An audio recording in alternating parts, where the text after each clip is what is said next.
Bonsoir à tous, bienvenue dans le 7-8, votre édition d'information locale sur TV 78. Voici tout de suite les titres de ce mardi 26 novembre.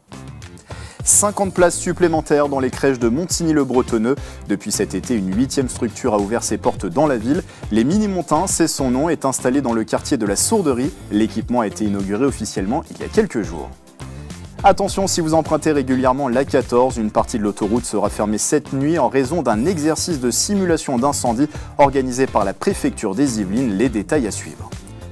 Et puis le festival des cités fantastiques débarque demain mercredi au gymnase Bourneton des Clés-sous-Bois. L'événement sera l'occasion de tester le hado, premier sport d'équipe en réalité augmentée. La discipline sera au programme des prochains e-sports olympiques.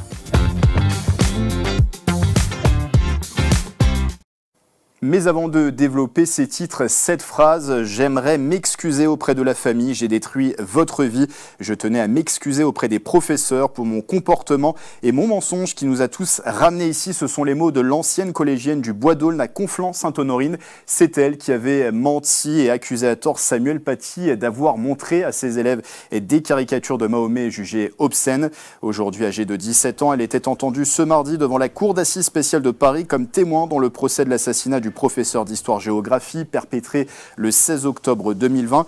8 personnes majeures, dont le père de l'adolescente, comparaissent dans cette affaire jusqu'au 20 décembre pour complicité d'assassinat terroriste et association de malfaiteurs terroristes criminels. Le mensonge de l'adolescente avait été pour rappel à l'origine de l'engrenage qui a mené au meurtre de l'enseignant. En 2023, elle avait été condamnée à 18 mois de prison avec sursis pour dénonciation calomnieuse. C'est un problème souvent pointé du doigt. Il manque des places de crèche en France. En 2019, il y en avait en moyenne 19,3 pour 100 enfants de moins de 3 ans. De nouvelles structures voient donc le jour partout en France. C'est le cas à Montigny-le-Bretonneux où 50 places supplémentaires ont été créées l'été dernier. Une crèche a ouvert dans le quartier de la Sourderie. L'équipement a été officiellement inauguré il y a quelques jours. Mélanie Poquet et Patrick Jacques de Dixmude. Des doudous bien accompagnés depuis le 20 août dernier. Bienvenue au Mini-Montin, la 8e crèche de Montigny-le-Bretonneux. Un équipement hors norme, 2276 m², 50 places. Nous accueillons 3 sections. Il y a 2 sections en bas, donc c'est des petites familles, des enfants qui vont de 0 à 3 ans. Et là-haut aussi, il y a des enfants, alors ce sont les enfants marcheurs à l'étage. L'équipe de 20 personnes accueille déjà 48 enfants dans cette nouvelle crèche installée dans le quartier de la Sourderie. C'est une structure multi-accueil. Donc multi-accueil, c'est de l'accueil régulier avec un contrat, accueil occasionnel, donc sans contrat et adapté aux besoins des familles.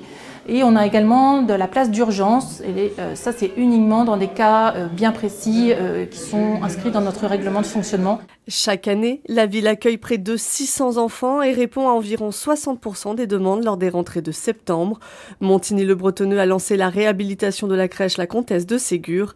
Elle devrait ouvrir en 2026. Dans l'actualité également, attention, si vous avez l'habitude d'emprunter l'A14, une partie de l'autoroute sera fermée la nuit prochaine de 21h30 mardi à 5h du matin mercredi en raison d'un exercice de sécurité dans le tunnel de Saint-Germain-en-Laye. L'axe ne sera donc pas accessible dans le sens Paris-Province depuis l'échangeur A14 à 86 et l'échangeur A13 à 14. Sont également concernés la bretelle d'entrée de Chambourcy dans les 2 sens de circulation et les diffuseurs de la RD30 et de la RD113. Pour consulter les déviations prévues, rendez-vous sur le site de la préfecture des Yvelines qui s'affiche yvelines.gouv.fr. Allez, on ouvre une page culture dans le 7-8.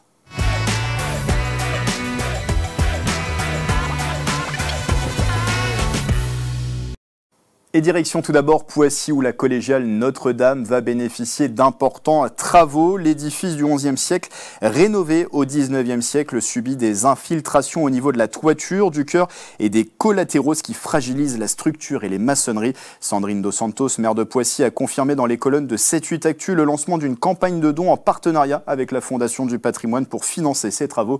L'objectif est fixé à 100 000 €. Pour l'anecdote, c'est à la collégiale Notre-Dame de Poissy que fut baptisé en 1214 le futur roi Louis IX, plus connu sous le nom de Saint-Louis. Un événement ouvert à tous à partir de 11 ans. Le Festival des Cités Fantastiques se déroule demain au Claye-sous-Bois. C'est de 14h à 20h au gymnase Bourneton. Vous pourrez y développer vos connaissances en matière de nouvelles technologies et d'intelligence artificielle.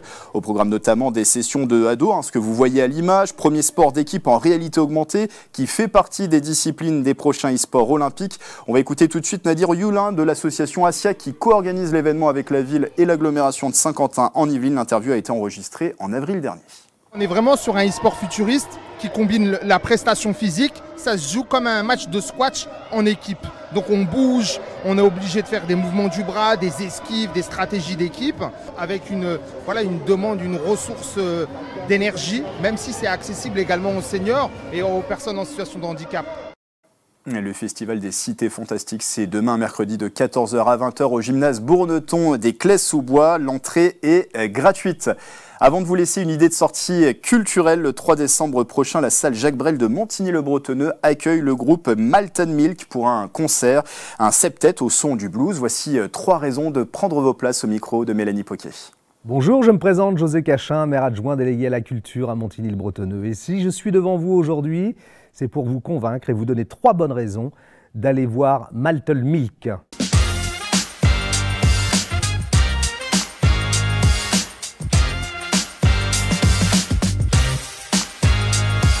Malton Milk, c'est pas un groupe, c'est une bombe. C'est une bombe de soul, de funk, de blues française. Love was like an ocean. Music for your dreams. La seconde raison, c'est que ce sont des chansons qui interrogent sur la condition humaine dans un monde qui aujourd'hui semble de plus en plus dénué d'amour et de fraternité.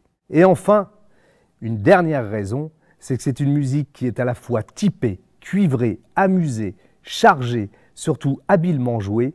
Et avec Malton Milk, je vous l'assure, on n'a rien à envier aux Américains.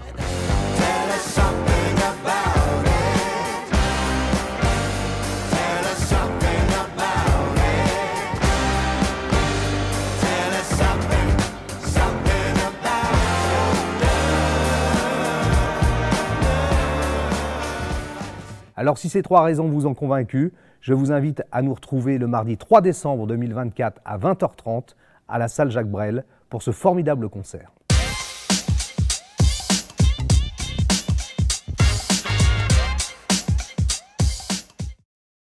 Voilà, c'est la fin de ce journal. Merci de l'avoir suivi. Très belle soirée sur TV78.